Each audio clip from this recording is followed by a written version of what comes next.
Hello বন্ধুরা, আমি তুহিন রিভিউলজি চ্যানেলে আপনাদের প্রত্যেককে স্বাগত জানাই। এখন কথা বলবো দুটো টিজার নিয়ে। একটা গতকাল বেরিয়েছে আর আজকে একটা বেরিয়েছে।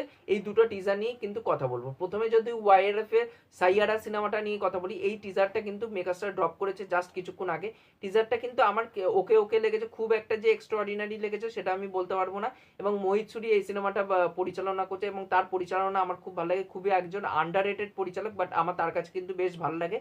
এবার সেই জায়গা থেকে দাঁড়িয়ে কিন্তু একটা অ্যালিগেশন কিন্তু উঠেছিল যে এই সিনেমাটা সাইয়ারা এবং কার্তিক আরিয়ানের যে সিনেমাটা আসতে চলেছে, কার্তিক আরিয়ান শ্রীলীলা থাকতে চলেছে, অনুরাগ বসু পরিচালনা করছে, এই দুটো সিনেমার কিন্তু গল্প কিন্তু যেহেতু সেম, সেটা নিয়ে কিন্তু একটা অ্যালিগেশন কিন্তু উঠিয়েছিল ওয়াইআরএফ ভূষণ কুমারের বিরুদ্ধে। এবার দেখার কতটা গল্প এক হয় পরবর্তীকালে কার্তিক আরিয়ানের সিনেমাটা দিওয়ালিতে যখন রিলিজ করবে সেটা বোঝা যাবে। বাট এখানটা কিন্তু অনেকটা ওই আশিকির গল্পটার কিন্তু ভাইবস পাবেন, যে একটা ছেলে যে খুব রকচটা টাইপের ইন্টেন্স একটা লাভ স্টোরি হতে চলেছে। এবার সেই জায়গা থেকে দাঁড়িয়ে একটা মেয়েকে ভালোবাসবে, তার উত্থান পতন, এইটা নিয়েই সিনেমা হতে চলেছে। দুজন ডেবিউ করবে এই সিনেমার মধ্যে, আহান পান্ডে, অন্যদিকে হচ্ছে আনিত পাড্ডা। তাই এবার দেখার এই সিনেমাটা কেমন কি হয়। তাই এই সিনেমার টিজারটা আমার ওকে ওকে লেগেছে। আপনারা কমেন্ট করে জানাবেন আপনাদের এই টিজারটা কেমন লেগেছে। নেক্সট যেই টিজারটা নিয়ে কথা বলবো সেটা হচ্ছে পারাম সুন্দরী টিজার।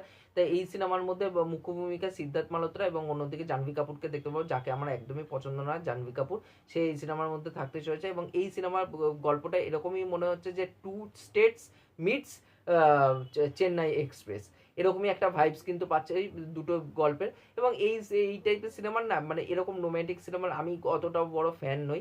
এখানটায় অ্যাকচুয়ালি দেখানো হবে দিল্লির একটা বড় লোক ঘরের ছেলে, সাউথ দিল্লির ছেলে হবে, সে কেরালায় যাবে, মানে সাউথ ইন্ডিয়াতে। এবার ওখানটায় গিয়ে একটা মেয়ের প্রেমে পড়বে এবং তাদের দুজনে একটা প্রেম হবে।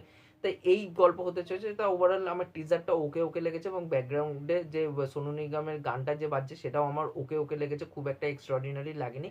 তা ওভারঅলে আমার এই দুটো টিজার কিন্তু খুবই ওকে ওকে লেগেছে, ওয়ান টাইম ডিসেন্ট ওয়াচ বলেই আমার টিজারটা লেগেছে। তা আপনারা কমেন্ট করে জানাবেন যে আপনাদের এই টিজারটা কেমন কি লেগেছে। আর এই ভিডিওটি আর আমার চ্যানেলটা সাবস্ক্রাইব করে অবশ্যই পাশে থাকবেন। এখনকার মতন টাটা, বাই।